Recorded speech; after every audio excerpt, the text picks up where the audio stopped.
আল্লাহর বান্দা দুনিয়ার সফর শেষ করছে,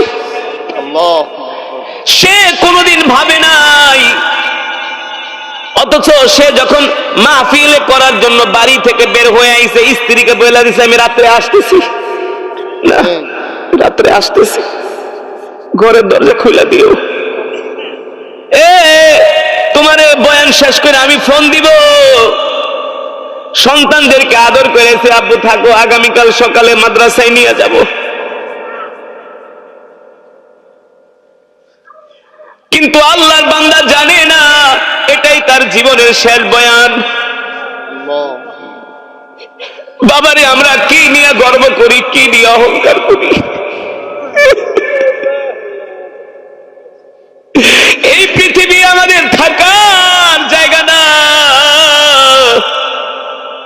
আল্লাহ রাব্বুল আলামিন বলে, বান্দারে আমি আল্লাহ যখন ডাক দিব, এক মুহূর্ত এক সেকেন্ডও দুনিয়াতে থাকতে পারবি না। ঠিক কিনা বলে? মালাকুল মউত আজরাইলকে আল্লাহ তাআলা পাঠাইছে আল্লাহর নবীর জান কবজ করার জন্য।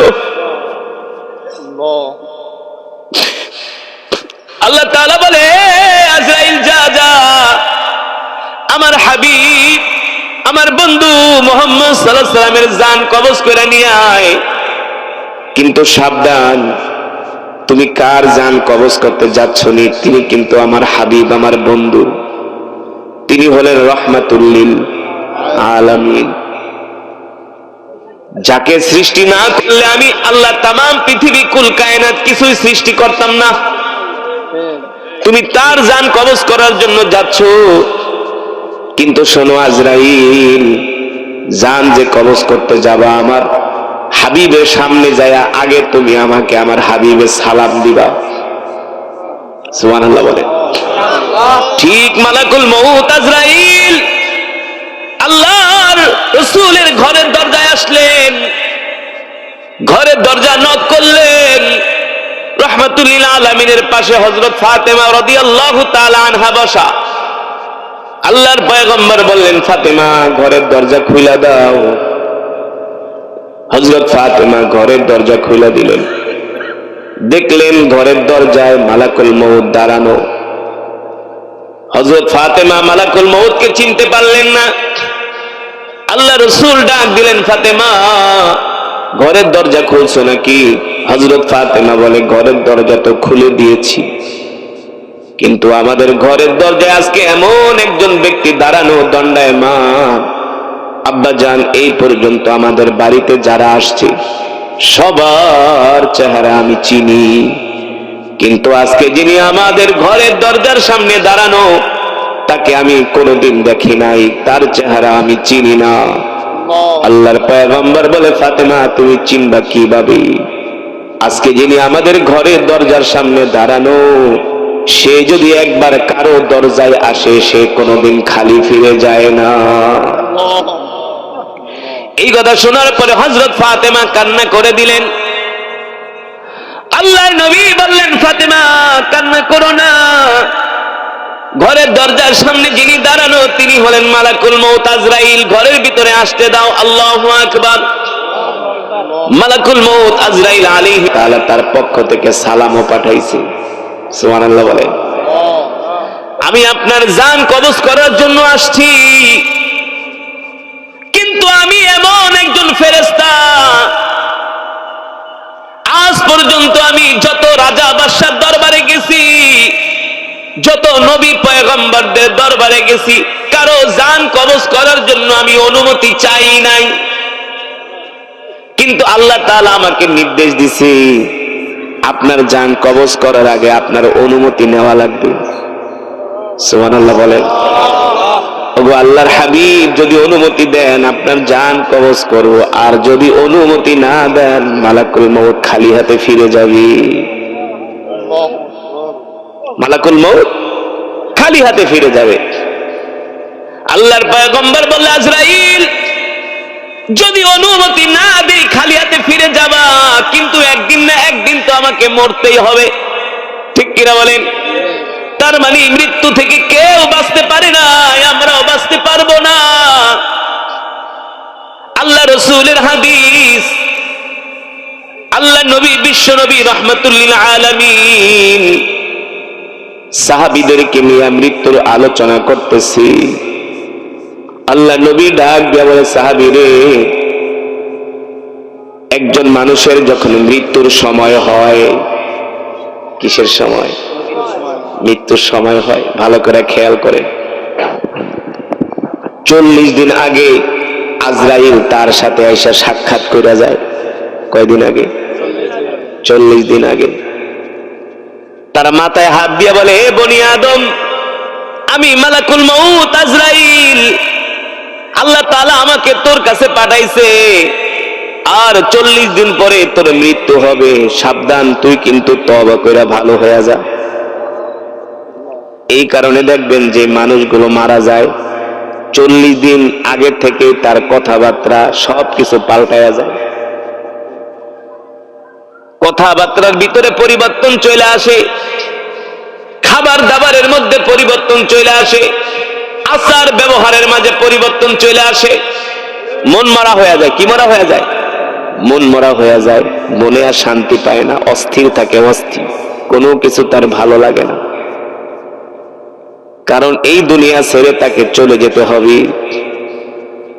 গত 3 দিন আগের ঘটনা, আমি ঢাকা শহর যে বাড়িতে যেখানে আমি থাকি, আমার পাশের বাসার একজন লোক তার বাজার করে দেয়, একজন দারোয়ান, একটা লোক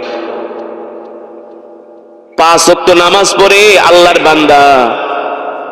আমি যখন জোহরের নামাজ পড়তে যাই, জোহরের নামাজ পড়ে একটু মসজিদে বেশিক্ষণ সময় কাটাই, মোটামুটি 2:30-3টার দিকে মসজিদ থেকে বের হই। প্রতিদিন ওই আল্লাহর বান্দার সাথে আমার মসজিদে সাক্ষাৎ হয়। মসজিদে সাক্ষাৎ হলে সে আমাকে সালাম দেয়, হাসি মুখে কথা বলে। কিন্তু গত কিছুদিন ধরে আমাকে দেখলে সালাম ঠিকই দেয়, কিন্তু আগের মতো আর তার ভিতরে চঞ্চলতা নাই। চঞ্চলতা, হাসি খুশির ভাবটা নাই, মন মরা। গতকালকে যখন বাজার করতে গেলাম, একজন দোকানদার বললে, হুজুর শুনছেননি? কি হয়েছে? বলে, ওই দুলাল তো মারা গেছে। আমি বলি, কোন দুলাল? বলে, আপনার পাশের বাসায় যে বাজার করে দেয় ওই লোকটা। আমি বলে, বলেন কি? সে তো 5 ওয়াক্ত নামাজ পড়ে, ভালো মানুষ। বলে, হুজুর গতকাল ফজরের সময় স্ট্রোক করে মারা গেছে। আল্লাহ নবী বিশ্ব নবী রাহমাতুল লিল আলামিন বলে, উম্মত, তোমার যখন মৃত্যুর সময় হয়, মালাকুল মউত আজরাইল 40 দিন আগে তোমার কাছে আয়েশা তোমাকে সতর্ক করে যায়। যদি সে আল্লাহওয়ালা হয়, যদি সে মুমিন হয়, তাহলে বেশি বেশি করে আরো ইবাদতের পরিমাণ বাড়ায় দেয়। যদি মুমিন হয়, আত্মীয় স্বজনদেরকে ডাকি, মাফ চায়া নেয়, বলে, ভাই রে, মাফ কইরা দিও, যদি কোনো কষ্ট দিয়া থাকি ক্ষমা কইরা দিও। মানুষের কাছে কোনো ঋণ থাকলে ঋণ পরিশোধ করে দেয়। ছেলেকে ডাইকা বলে, বাবারে, আমার মৃত্যুর পরে অমুক ইমাম সাহেব, অমুক মাওলানা সাহেবরে দিয়ে আমার জানাজাটা দিয়া দিও। বাবা, দেরি করবো না, তাড়াতাড়ি করে আমার কবর দিয়া দিও। ডাক দেয়, বাবারে, তোর মায়ের দেখা রাখিস, বোনগুলারে দেখা রাখিস, আমার এই সম্পদ গুলা মাদ্রাসায় দান করে দিস। সে যদি মুমিন হয়, ভালো ভালো কথাগুলো বইলা যায়। আর যদি গুনাহগার হয়, মুনাফিক হয়, এই কথাগুলো বলা, তওবা করা, মানুষের থেকে বিদায় নেওয়ারও সময় পায় না। ঠিক কিনা? দেখবেন এলাকার কিছু আল্লাহওয়ালা মানুষ মৃত্যুর আগে সব বইলা যায়, কবরের জায়গাটা পর্যন্ত দেখা যায় যে মুমিন। আর যে মুনাফিক নামাজ পড়ে না, দিন মানে না, ইসলাম মানে না, তওবা করারও সুযোগ পায় না, হঠাৎ করে মৃত্যু হয়ে যায়। হয় কি হয় না? গাড়ি অ্যাক্সিডেন্টে মরা যায়, রাস্তায় যায় মারা যায়, বিমানে মারা যায়, তওবা করারও সুযোগ পায় না। আর যে মুমিন হয়, আল্লাহ তাআলা তাকে বারবার সতর্ক করে, আর সেই ইবাদতের পরিমাণ বাড়ায় দেয়। আল্লাহ নবী বিশ্ব নবী রাহমাতুল লিল আলামিন বলে, সাহাবীরা, যখন তার মৃত্যুর বাকি থাকে আর 3 দিন, 40 দিন থেকে কয় দিন? তখন মালাকুল মউত দিনে 3 বার আসে, আইসা বলে, বনি আদম তোর সময় আছে আর 3 দিন, এখনো কি তওবা করস নাই? সালাসা মাররা, তওবা কর, তওবা কর, তওবা কর, বেশি বেশি করে তওবা কর, সকালে তওবা কর, বিকালে তওবা কর, রাতে তওবা কর। যেই ব্যক্তির মৃত্যুর বাকি থাকে 3 দিন, আস্তে আস্তে করে সে একেবারে খাওয়া দাওয়া ছাইড়া দেয়, কোনো কিছু ভালো লাগে না, কারণ দুনিয়ার সফর শেষ হয়ে যায়। সাহাবায়ে কেরাম প্রশ্ন করলেন, ওগো আল্লাহর নবী রাহমাতুল লিল আলামিন, যদি বদকার হয় তাহলে তার জান কিভাবে কবজ হয়? আল্লাহর নবী বলে, যদি বদকার হয় দুনিয়ার মৃত্যুর কোনো কথা তার মনে থাকে না, সে আগের চেয়ে আরো বেশি বেপরোয়া হয়ে যায়, গুনার ভিতরে লিপ্ত হয়ে যায়। যখন নাফরমান ব্যক্তির জান কবজ করার জন্য মালাকুল মউত আসমান থেকে দুনিয়াতে আসে, বড় একটা লোহার রড নিয়ে আসে মালাকুল মউত। কি নিয়ে আসে? বড় একটা লোহার রড নিয়ে আসে। ওই মালাকুল মউতকে দেখার পরে আত্মা ভয় পায়া হৃদয় থেকে একেবারে পায়ের আঙ্গুলের চিপার ভিতরে চলে যায়। তখন মালাকুল মউত রড দিয়া পিটায়া পিটায়া তার আত্মাটাকে বের করে। দেখবেন কিছু মানুষ, গুনাহগার মানুষ, মৃত্যুর আগে দেখবেন চোখ বড় বড় করে তাকায়, হতাশ হয়ে যায়, পেরেশান হয়ে যায়, দুনিয়া ছাইরা তার যাইতে মন চায় না, আত্মা ভয় পায়, কারণ গেলে আত্মা ভয় পায়, অস্বাভাবিক আচরণ করে, দুনিয়া ছাইরা যাইতে মন চায় না। এই কথা শোনার পরে হযরত সাহাবায়ে কেরাম বলে, ওগো আল্লাহর নবী, তাহলে তো একজন গুনাহগার, একজন মুমিনের আত্মা অনেক কষ্টের সাথে বের হয়। ওগো আল্লাহর রাসূল, তাহলে আমাদেরকে বলেন, যারা জান্নাতি হয়, যারা মুমিন হয়, তাদের অবস্থা কি হয়? তাদের সাথে মালাকুল মউত কি আচরণ করে? আল্লাহর হাবিব মুহাম্মদ সাল্লাল্লাহু আলাইহি সাল্লাম বলেন, কোন মুমিন ব্যক্তি যিনি আল্লাহকে ভালোবাসে, কোনদিন নামাজ ছেড়ে দেয় নাই, আল্লাহর হুকুম ছেড়ে দেয় নাই, আল্লাহ তাআলার সাথে কখনো নাফরমানি করে নাই, সকাল সন্ধ্যা আল্লাহ তাআলার জিকির করত, কোরআনের তেলাওয়াত করত, মানুষদেরকে ভালোবাসতো, মানুষও তাকে ভালোবাসতো। এই সমস্ত মুমিন ব্যক্তিদের যখন মৃত্যুর সময় হয়, আল্লাহ তাআলা মালাকুল মউত ফেরেশতা আজরাইলকে বলে, আজরাইল শোনো, আজকে তুমি যার জান কবজ করতে যাইবা, অমুক গ্রামের অমুক ঘরের আমার ওই বান্দার জান কবজ করবা। ওই বান্দাটা কিন্তু আমার ভালোবাসার বান্দা, ওই বান্দা কিন্তু আমার পেয়ারা বান্দা, ওই বান্দা আমার কোনদিন আমার হুকুম ছেড়ে দেয় নাই, ওই বান্দা আমার ভয়ে কোনো গুনাহ করে নাই, নাফরমানি করে নাই। এ আজরাইল, সাবধান সাবধান, আমি আল্লাহ তোমাকে নির্দেশ দিলাম, আমার বান্দার জান কবজ কইরা আনবা, খবরদার আমার বান্দা যাতে কোনো কষ্ট না পায়। সুবহানাল্লাহ বলেন।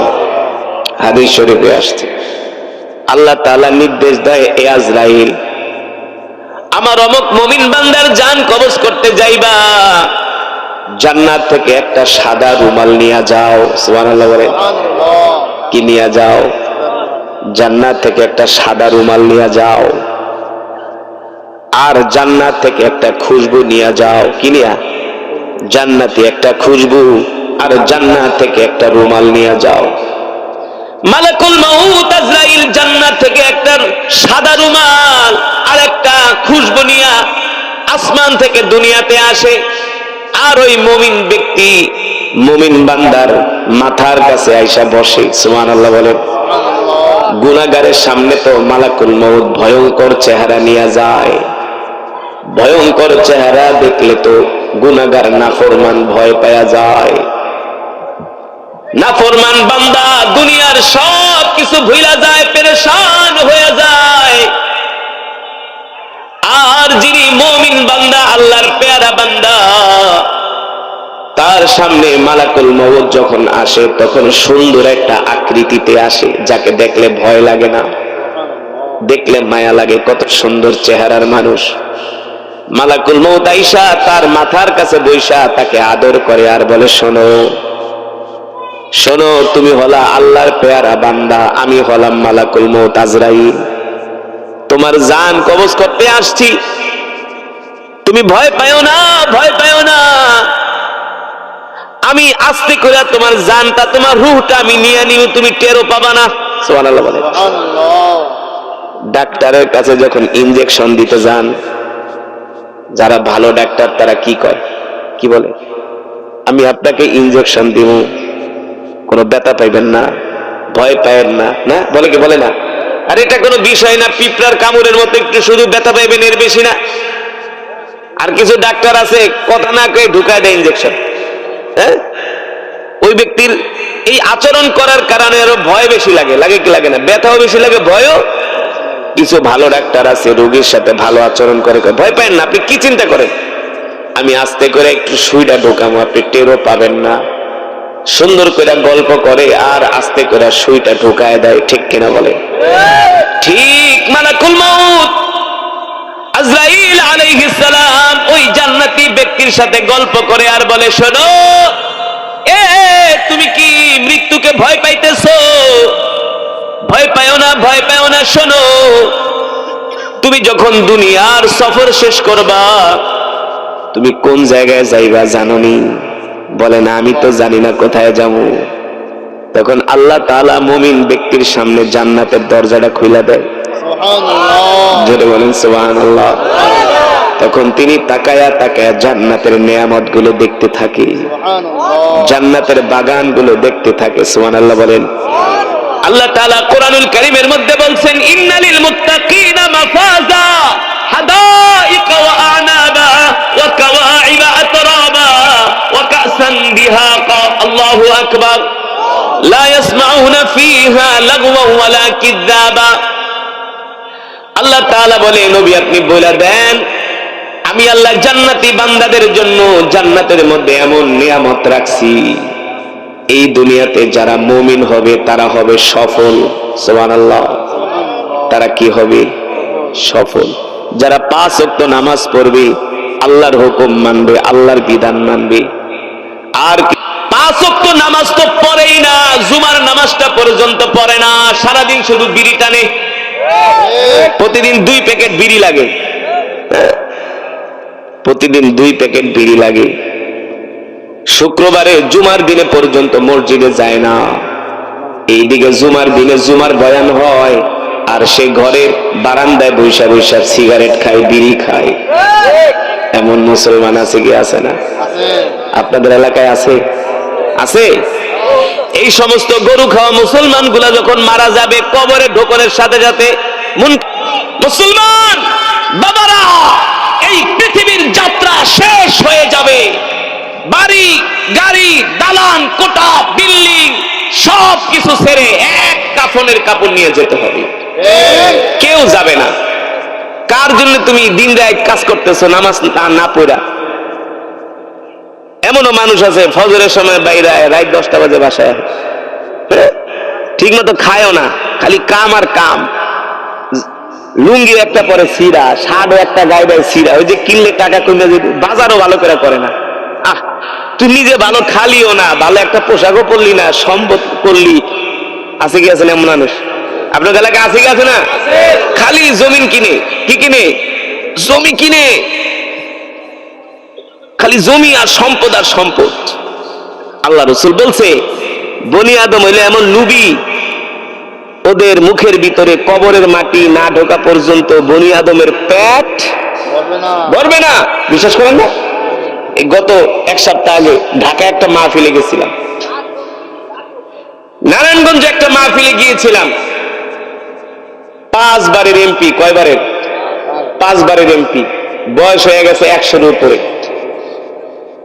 এখনো মাহফিলের স্টেজে যায় কথা কইতে পারে না, কাঁপায়, বয়া বয়া কাঁপায় কাঁপায় কথা কয়। আর কয়, হুজুর আমার লিগা দোয়া করেন, আমি 5 বারের এমপি, এবারও আমি ইলেকশনে দাঁড়াইতেছি। কয়বারের এমপি? 5 বারের এমপি, বয়স 100-র কাছাকাছি, কথা একটা কয় 3টা ভুলে যায়। এক ঘটনা কইতে আমারে খালি ভাবে যে হুজুর কি জানি তাই কোনদিন মানুষের মন সেদিনই বলব যেদিন কাফনের কাপড় পেঁচাইয়া কবরের ভিতরে রাখবো, সেই দিন তার শখ মিটবে, এছাড়া মন কোনদিন ভরবে না। আল্লাহ নবী বিশ্ব নবী রাহমাতুল লিল আলামিন বলে, উম্মত এ উম্মত, তুমি যদি আল্লাহর পেয়ারা বান্দা হও, মৃত্যুর সময় তোমার কোনো ভয় নাই, তোমার কোনো চিন্তা নাই, তোমার কোনো টেনশন নাই। আল্লাহু আকবার। এবার মালাকুল মউত আজরাইল বলবে, দোস্ত শোনো, তুমি ভয় পাও না। তুমি যে ভয় পাইতেছো, তুমি তো দুনিয়ার সফর শেষ কইরা এমন এক জায়গায় যাইতেছো যেখানে শুধু সুখ আর সুখ। সুবহানাল্লাহ। ইন্নালিল মুত্তাকিনা মাফাজা হাদাইকা ওয়া আনাবা। দুনিয়ার জমিনে তুমি মুমিন হবার কারণে তুমি সফল হয়ে গেছো, কামিয়াব হয়ে গেছো। সুবহানাল্লাহ। তোমার কপাল খুলে গেছে। একটু পরে তোমাকে কবরের ভিতরে তোমাকে শোয়ানো হবে, ওই কবরটা তোমার জন্য জান্নাতের বাগান বানায় দেওয়া হবে। সুবহানাল্লাহ। আর তুমি কবর থেকে যেখানে তোমার আসল বাড়ি, আমাদের আসল বাড়ি কোথায়? জান্নাত। আসল বাড়ি কবর তো আমাদের আসল বাড়ি। কবরে তো আমরা কিছুদিন থাকবো, তারপরে চলে যাব আসল বাড়ি জান্নাতে। সুবহানাল্লাহ।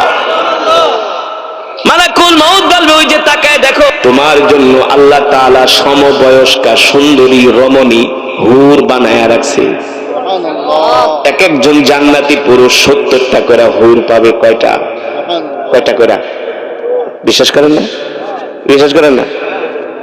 এক বৃদ্ধ সাহাবী মসজিদে নববীতে বসে আছে, আল্লাহ রাসূল ডাক দিছে, তাআলাউ ইয়া শাইখুনা, এই আমাদের বৃদ্ধ দিকে আসো, আপনি কি জান্নাতে যেতে চান? বৃদ্ধ সাহাবী বলে, গো আল্লাহর নবী, জান্নাতে না গেলে আপনারা কিভাবে দেখবো? আল্লাহর নবী বলে, কোন বৃদ্ধ তো জান্নাতে যাবে না, কোন বৃদ্ধ তো জান্নাতে যাবে না। এই কথা শোনার পরে তো বৃদ্ধ সাহাবী কান্না করা শুরু করছি। ওগো আল্লাহ রাসূল, কি বলেন? বৃদ্ধ জান্নাতে যাবে না মানে? জান্নাতে না গেলে আপনাকে আমি দেখবো কিভাবে? এমন কান্না শুরু করছে বৃদ্ধ। আল্লাহ নবী মুস্কি মুস্কি হাসতেছে বৃদ্ধর কান্না দেখা।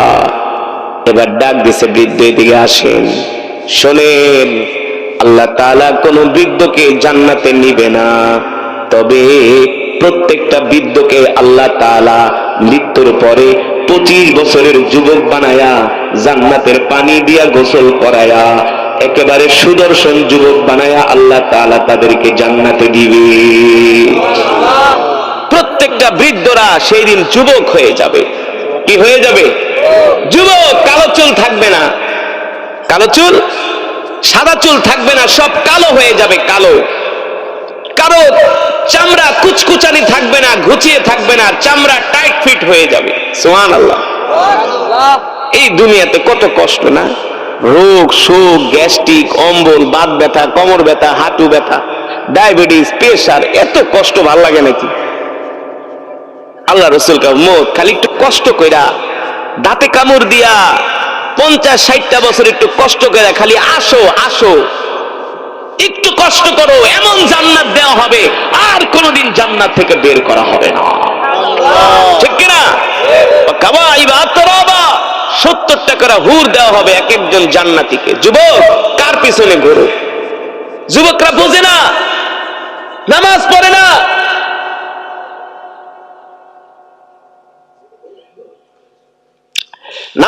না, দিন মানে না, ইসলাম মানে না। অথচ তোমাদের জন্য আল্লাহ কত সুন্দর জান্নাত বানায় রাখছে। ঠিক কিনা বলেন? আল্লাহ নবী বিশ্ব নবী রাহমাতুল লিল আলামিন বলেন, এবার ওই মালাকুল মউত আজরাইল মুমিন ব্যক্তির নাকের কাছে নিয়ে জান্নাতের খুশবুটা ধরবে। কি করবে? আপনারা যখন আতরটা নাকের ভিতরে লাগায় কি করেন? একটা টান দেন না, টান দিলে একটা চোখ দুটা বন্ধ হয়ে যায় না? মানে ঘ্রাণের সুগন্ধির মিষ্টতায়, সুগন্ধির ঘ্রাণে অন্যরকম একটা প্রশান্তি চলে আসে, ঠিক কিনা? মালাকুল মউত আজরাইল যখন নাকের ভিতরে খুশবু ধরবে, জান্নাতের খুশবু ধরার সাথে সাথে একটা টান মারবে, জান্নাতের খুশবুর গ্রামে সে ঘুমায়া যাবে। আর ওই ঘুমের ঘরে মালাকুল মউত আজরাইল তার জান কবজ কইরা জান্নাতের সাদা শুভ্র রুমাল পেঁচায়া তার রূহ নিয়ে আরশে আজিমে চলে যাবে। আমরা অত ভালো না বাইসা দুনিয়া জিন্দিগিটা যতটুকুন মোটামুটি কাটানোর জন্য কষ্ট পরিশ্রম করা দরকার, ততটুকুন কইরা জান্নাত কামানোর জন্য আমরা চেষ্টা করি, ঠিক কিনা বলেন? যাতে কবরের জিন্দিগিটা আমাদের সহজ হয়, সহজে যেন আমরা জান্নাতে যেতে পারি। আল্লাহর নবী বলে, উম্মত তুমি যদি সহজে জান্নাতে যেতে চাও তাহলে আমার উপরে আল্লাহ যে কোরআন নাজিল করছে এই কোরআন বেশি করে তেলাওয়াত করো। এই যে আমি কোরআন পড়ছি, শুনছেন না? কোরআন ইদা উদি আল মাইয়িতু ফি কবরিহি জাল কোরআন ইনদা রাসি। যারা দুনিয়ার জমিনে আল্লাহর কোরআনকে ভালোবাসবে তাদের ইন্তেকালের সাথে সাথে যখন তাদেরকে কবরে শোয়ানো হবে, ওই কবরে কোনো বাতি থাকবে না, কোনো দরজা নাই, জানালা নাই, অন্ধকার ঘর, মাটির ঘর। যখন তাকে কবরের ভিতরে শোয়ানো হবে, অন্ধকার কবরের মধ্যে সাথে সাথে আল্লাহর কোরআন তার মাথার সামনে যায় দাঁড়ায় যাবে। ইদা উদি আল মাইয়িতু ফি কবরিহি জাআল কোরআন ইনদা রাসিহি। তার মাথার সামনে দাঁড়ায় যাবে, দাঁড়ায় তার কবরটাকে আলোকিত করবে। কোরআন, কোরআন কি? কোরআনুল কারীমের এমন একটা সূরা আছে, আল্লাহ রাসূল বলছেন এই সূরা যদি কেউ প্রতিদিন এশারের নামাজের পরে তেলাওয়াত করে, সেই সূরা বলতেছে তুমি যদি আমাকে প্রতিদিন এশারের নামাজের পর তেলাওয়াত করো, আল্লাহ যদি তোমারে জান্নাত না দেয় আমি আল্লাহর সাথে ঝগড়া করব। সুবহানাল্লাহ। আর জোরে বলেন সুবহানাল্লাহ। আল্লাহ আপনি কেন জান্নাত দিবেন না? জান্নাত আপনাকে দিতে হবে, কারণ সে আমাকে ভালোবাসছে। ওই সূরার নাম হলো সূরাতুল মুলক। কোন সূরা? সূরাতুল মুলক। এই সূরা আপনারা ইশারের নামাজের পরে তেলাওয়াত করবেন প্রতিদিন, প্রতিদিন। ইন্তেকালের পরে আল্লাহ বিনা হিসাবে জান্নাত দিয়ে দিবে। তাহলে আমরা 5 ওয়াক্ত নামাজ সূরাতুল মুলক আমরা তেলাওয়াত করব। রাজি আছেন ইনশাআল্লাহ? কবরে তার কোনো কষ্ট হবে না, তাকে আল্লাহ বিনা হিসাবে জান্নাত দিয়ে দিবে। আল্লাহর কোরআন বলবে তুমি চিন্তা করো না, তুমি ঘুমাও, আল্লাহ হাসরের মাঠ কায়েম করবে। আল্লাহর কোরআন বলবে শোনো, তোমাকে আমি ছেড়ে যাব না যতক্ষণ পর্যন্ত তোমাকে আমি জান্নাতে পৌঁছে দিতে না পারবো, ততক্ষণ পর্যন্ত আমি তোমাকে ছেড়ে যাব না। পুলসিরাত পার করে দিবে আল্লাহর কোরআন তার হাত ধরা। পুলসিরাত কি করবে? পুলসিরাত। আমরা তো একটা সাক্ষ্য পার হইতে গেলে কাঁপতে কাঁপতে পুড়ে যাই, আর পুলসিরাত চুলের চেয়েও চিকন, হীরার চেয়েও ধার। 1000-এর ভিতরে 999 জন ছিটকে জাহান্নামে পড়ে যায়। আল্লাহর কোরআন বলে তুমি চিন্তা করবে না, তুমি আমাকে ভালোবাসো, আমি তোমার হাত ধরে পুলসিরাত পার করে জান্নাতে ঢুকাই দিব। তাহলে আমরা আমলি জিন্দেগি গঠন করব তো বাবারা? ইনশাআল্লাহ। 5 ওয়াক্ত নামাজ। নামাজ কয় ওয়াক্ত? জোরে বলেন কয় ওয়াক্ত? 5 ওয়াক্ত নামাজ পড়বো আমরা জামাতের সাথে ইনশাআল্লাহ। কে কে 5 ওয়াক্ত নামাজ পড়বেন? হাত উঠে আল্লাহকে দেখেন, হাত সোজা করেন, একটা ডাক দেন ইয়া আল্লাহ। আরো জোরে বলেন ইয়া আল্লাহ। ওয়াদা করলাম আর কোনদিন নামাজ ছেড়ে দিব না। আল্লাহ আমাদের কবুল করে নেন। হাত নামাজ। কয়েকটা নামাজ পড়বেন? 5 ওয়াক্ত নামাজ জামাতের সাথে সকাল সন্ধ্যা কোরআন পড়বেন, জিকির করবেন, গুনাহ করবেন না, হারাম থেকে বেঁচে থাকবেন, এতটুকু আমল করেন, দেখবেন আল্লাহ সহজে জান্নাত দিয়ে দিবে ইনশাআল্লাহ। তাহলে কুল্লু নাফসিন যায়িকাতুল মাউত, কুল্লু নাফসিন যায়িকাতুল মাউত। وقال رسول الله صلى الله تعالى عليه وسلم أكثر الذكر هذه من لذات الموت، أو كما قال النبي عليه الصلاة والسلام فقد قال الله تبارك وتعالى إن الله وملائكته يصلون على النبي يا أيها الذين آمنوا صلوا عليه وسلموا تسليما محبت प्यारा नबी जी शाने दुरूद इब्राहिम पढ़ी अल्लाहुम्मा सल्लि अला मुहम्मद व अला आलि मुहम्मद पढ़े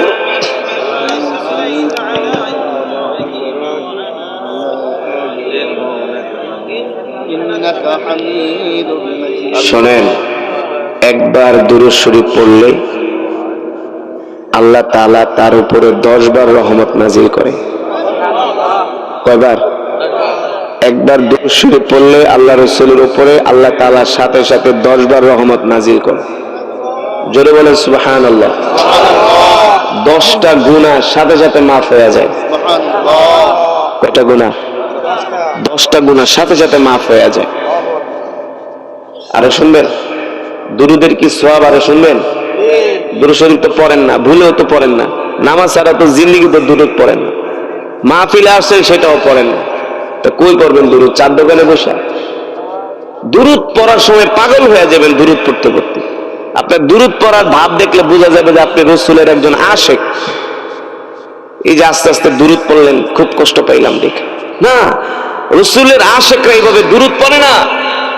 দুরূদের আওয়াজ শুনলে রাসূলের আশিকরা পাগল হয়ে যায়। আর করতেছেন? হ্যাঁ, আল্লাহু আকবার। আল্লাহ রাসূল বলছে, উম্মত তুমি যদি আমার প্রতি একবার দুরূদ পড়ো, আল্লাহ তাআলা তোমার উপরে 10 বার রহমত নাজিল করবে, 10টা গুনাহ মাফ করে দিবে। জান্নাতে যাওয়ার জন্য আল্লাহ তাআলা তার রাস্তা 10 কদম আগায় দিবে। একবার দুরূদ শরীফ পড়বেন, আল্লাহ 10 কদম রাস্তা আগায় দিবে। আল্লাহ রাসূল বলে, উম্মত তুমি কি আমার সাথে জান্নাতে আমার কাছাকাছি থাকতে চাও? কে বলছেন? আল্লাহ রাসূল। কে বলছেন? আল্লাহ রাসূল বলছেন, উম্মত তুমি কি জান্নাতে আমার কাছাকাছি থাকতে চাও? সুবহানাল্লাহ বলে। রাসূলের একজন সাহাবী, নাম রাসূলের গোলাম, রাসূলের খাদেম হযরত সাওবান রাদিয়াল্লাহু তাআলা আনহু। নাম কি? সাওবান রাদিয়াল্লাহু তাআলা আনহু, রাসূলের সাহাবী, রাসূলের খাদেম। সাওবান রাদিয়াল্লাহু তাআলা আনহু একদিন আল্লাহ রাসূলের মজমে বসে কান্না করতেছে মানে কি, চোখ দিয়ে অজর ধারে পানি পড়তেছে, মনে হয় যে তার চোখ থেকে পানির সাথে রক্ত বের হচ্ছে, এমন ভাবে কান্না করতেছে। আল্লাহ রাসূল ডাক দিয়েছে, তাআলা ইয়া সাওবান লিমা তাবকি, এ সাওবান তুমি কাঁদো কেন? আমি কি তোমাকে কোনো কষ্ট দিছি? তুমি কি আমার কোন আচরণে কষ্ট পেয়েছো? সাওবান রাদিয়াল্লাহু তাআলা আনহু বলে, আল্লাহ রাসূল আপনি তো রাহমাতুল লিল আলামিন, আপনি আমার মনে কষ্ট দিবেন মানে? ফিদাকা আবি উম্মি ইয়া রাসূলুল্লাহ, আল্লাহ রাসূল আপনার জন্য আমি সাওবান জীবন দিতে পারি, শুধু জীবন দিতে পারি না, আপনার জন্য আমার মা বাবা কুরবান হয়ে যায়। জোরে বলেন সুবহানাল্লাহ। আল্লাহ রাসূল বলতেছে, তাহলে কান্না করো কেন? সাওবান রাদিয়াল্লাহু তাআলা আনহু বলে, আল্লাহ রাসূল দুনিয়াতে তো আমি আপনার কাছাকাছি থাকি, আপনাকে চাইলেই দেখতে পারি, আমার যখন ক্ষুধা লাগে আমি দৌড়ে বাড়িতে যাই, ঘরে যায় যখন কোনো খাবার দাবার পাই না, ক্ষুধার্ত অবস্থায় আবার আপনার দরবারে চলে আসি, যতক্ষণ আপনার চেহারার দিকে তাকায় থাকি, আল্লাহর কসম করে বলি আমি সাওবান ক্ষুধার যন্ত্রণা ভুলে যাই। দুনিয়াতে আপনাকে দেখে আমি আমার কলিজা ঠান্ডা করি, আপনি আপনার কাছাকাছি বসি, আপনার সামনে থাকি, কিন্তু জান্নাতে তো আপনি তো থাকবেন জান্নাতুল ফেরদাউসের উচ্চ মাকামে, উচ্চ আসন, সেখানে তো আমি সাওবান যাইতেও পারবো না, আপনাকে দেখতেও পারবো না। এই কথা মনে করে আমি কষ্ট পাইয়া কান্না করতেছি যে দুনিয়াতে শুধু আপনাকে দেখলে আমার কলিজা ঠান্ডা হবে না, জান্নাতেও আমি আপনাকে দেখতে চাই। কিন্তু আমি তো ছোট মানুষ, আপনাকে জান্নাতে আমি কিভাবে দেখব?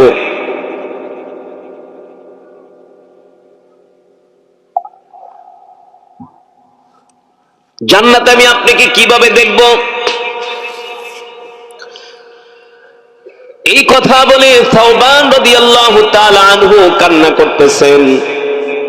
আল্লাহ তাআলা হযরত জিবরাইলকে পাঠিয়ে দিলেন, আর জিবরাইল এসে বললেন, ومن يطع الله والرسول فاولئك مع الذين انعم الله عليهم من النبيين والصديقين والشهداء والصالحين وحسن اولئك رفيقا। ওগো আল্লাহর নবী, আপনার সাহাবী সাওবান বলতেছে, জান্নাতে আপনি উচ্চ মাকামে থাকবেন। কিভাবে আপনার সাথে সাওবান দেখা করবে, কিভাবে জান্নাতে আপনাকে দেখবে? সে বলতেছে, সে তো আপনার কাছাকাছি থাকতে পারবে না। আপনি সাওবানকে খুশির সংবাদ দিয়ে দেন, এই দুনিয়ার জমিনে যারা আল্লাহ রসুলকে ভালোবাসবে, আল্লাহ রসুলের মহব্বতে বেশি বেশি দরুদ পড়বে, তারাও জান্নাতের মধ্যে আল্লাহ নবীর কাছাকাছি থাকবে। আমরা কি আল্লাহ রসুলের সাথে জান্নাতে থাকতে চাই কি চাই না? জোরে বলেন। তাহলে বেশি করে আল্লাহ রসুলের শানে দরুদ পড়বে। রাজি আছে? রাজি আছে? ও মুসলমান আল্লাহর বান্দারা, এই যে আজকের মাজমায় আমি আপনাদের সামনে কোরআনুল কারীমের তেলাওয়াত করলাম, আপনারা কোরআনুল কারীমের তেলাওয়াত শুনছেন, কি পেয়েছেন জানেন? আমি আল্লাহর কোরআন পড়েছি, আপনারা শুধু কান লাগিয়ে লাগিয়ে কোরআনের তেলাওয়াত শুনেছেন। আল্লাহ তাআলা আমাদের প্রত্যেকের আমলনামায় 10টা করে নেকি দান করেছেন। এক এক হরফে 10 নেকি। সুবহানাল্লাহ বলেন। কয় নেকি? এক এক হরফে 10 নেকি। আমি যদি 10,000 শব্দ তেলাওয়াত করি, 10,000কে 10 দিয়ে গুণ দেন, নগদ হয় 1 লাখ। শুধু এখানেই শেষ না, কোরআনুল কারীমের আমি এমন একটা সূরা তেলাওয়াত করেছি যে সূরার নাম হলো সূরাতুল ইখলাস। সুবহানাল্লাহ বলেন। কোন সূরা? সূরাতুল ইখলাস। এমন একটি সূরা, তিরমিজির বর্ণনায় আসছে, সাহাবী আবু সাঈদ আল খুদরি রাদিয়াল্লাহু তাআলা আনহু থেকে হাদিসটি বর্ণিত। আল্লাহর নবী বলেন, আল্লাহর রাসূল মুহাম্মদ সাল্লাল্লাহু আলাইহি সাল্লাম বলেন, কেউ যদি সূরাতুল ইখলাস 3 বার তেলাওয়াত করে, আল্লাহ তাআলা তার আমলনামায় পূর্ণ 1 খতম কোরআনুল কারীমের সওয়াব দান করে। তাহলে আজকের মাজমায় যারা আসছেন সকলেই 1 খতম করে করে কোরআনুল কারীমের সওয়াব পেয়েছেন। খুশি নাকি বেজার? বলি আলহামদুলিল্লাহ। আর মুহাব্বতের সাথে বলি আলহামদুলিল্লাহ। আল্লাহ তাআলা এই খতমে কোরআনের সওয়াব আপনি আমাদের মা বাবার কবরে পৌঁছায়া দেন। আমিন। আমাদের দাদা দাদির কবরে পৌঁছায়া দেন। আমিন। ও মুসলমান, এই দুনিয়া ছেড়ে আমাদের একদিন চলে যেতে হবে। পারবো থাকতে? পারবো না। দাদা গেল, দাদি গেল, নানা গেল, নানি গেল, বাবা গেল, মা গেল, একদল আসে আর একদল যায়, ঠিক কিনা বলেন? গত বছরের মাহফিলে এই এলাকার অনেক মানুষ ছিল, এই বছর তারা নাই, অনেকেই কবরে। কিন্তু আমরা মৃত্যুর কথা স্মরণ করি না। আল্লাহ তাআলা কোরআনুল কারীমের মধ্যে বলছেন, কুল্লু নাফসিন যায়িকাতুল মাউত। এ দুনিয়ার মানুষ, তোমাদের প্রত্যেককেই মৃত্যুর স্বাদ গ্রহণ করতে হবে, ঠিক কিনা বলেন? এখন যদি মারা যায়, লাশটা আর কেউ ঘরে রাখবে না, উঠানের মধ্যে ফালায় রাখবে। আল্লাহ, একটা চাদর দিয়া এই শীতের ভিতরে আপনার আমার দেহটাকে উঠানের মধ্যে ফালায় রাখবে, ঘরেও নিবে না। এই দুনিয়া অনেক বড় স্বার্থপর রে বাবা। এই দুনিয়া আসলে কেউ কারো না, যার যার কবরে তাকেই যেতে হবে, ঠিক কিনা বলেন? যার যার হিসাব তাকেই দিতে হবে। আল্লাহ তাআলা সে কথাই কোরআনুল কারীমের মধ্যে বলছেন, কুল ইন্নাল মাউতাল্লাযী তাফিরুনা মিনহু ফাইন্নাহু মুলাকীকুম ثم تردون إلى عالم الغيب والشهادة فينبئكم بما كنتم تعملون আল্লাহ রাব্বুল আলামিন বলে, দুনিয়ার মানুষ, তোমরা মৃত্যু থেকে যতই পলায়ন করার চেষ্টা করো না কেন, মৃত্যু থেকে তোমরা কেউ বাঁচতে পারবে না। পারবো? যত চেষ্টা করি না কেন, মৃত্যু থেকে আমরা কেউ বাঁচতে পারবো না। প্রতিটা সেকেন্ড, প্রতিটা মুহূর্ত মৃত্যু আমাদেরকে তাড়া করে বেড়াচ্ছেন, ঠিক কিনা বলে? কিন্তু আমরা মৃত্যুর কথা মনে করি না, মৃত্যুর কথা আমরা স্মরণ করি না। দুনিয়ার সব কিছুর গ্যারান্টি আছে, কিন্তু আপনার আমার এক সেকেন্ডের গ্যারান্টি নাই। আছে? একটা গাড়ি কিনতে যাবেন, আপনাকে একটা গ্যারান্টি দিবে। একটা ফ্রিজ কিনতে যাবেন, আপনাকে 12 বছরের গ্যারান্টি দিবে। কথা কন। একটা মোবাইল কিনবেন, আপনাকে 5 বছরের গ্যারান্টি দিবে। একটা ঘড়ি কিনবেন, আপনাকে 2 বছরের গ্যারান্টি দিবে। পৃথিবীর সব কিছুর গ্যারান্টি হয়। একটা বিল্ডিং বানাবেন, সেখানেও ইঞ্জিনিয়ার আপনাকে 100 বছরের একটা গ্যারান্টি দিবে। কিন্তু আপনার আমার এই সুন্দর দেহ, এই শরীরের পৃথিবীর কোন মানুষ গ্যারান্টি দিতে পারবে না, ঠিক কিনা বলে? যে আপনি আমি কতদিন বাঁচবো, কতদিন দুনিয়াতে থাকবো, কেউ বলতে পারবে না। দেখলাম এই যে গতকালকের আগের দিন একজন আলোচক বয়ান করতে করতে স্টেজের ভিতরে মারা গেছে। দেখছেন আপনারা? দেখছেন না? ওয়াজ করতেছে উত্তরবঙ্গে লালমনিরহাটে, ওয়াজ করতেছে। ওয়াজ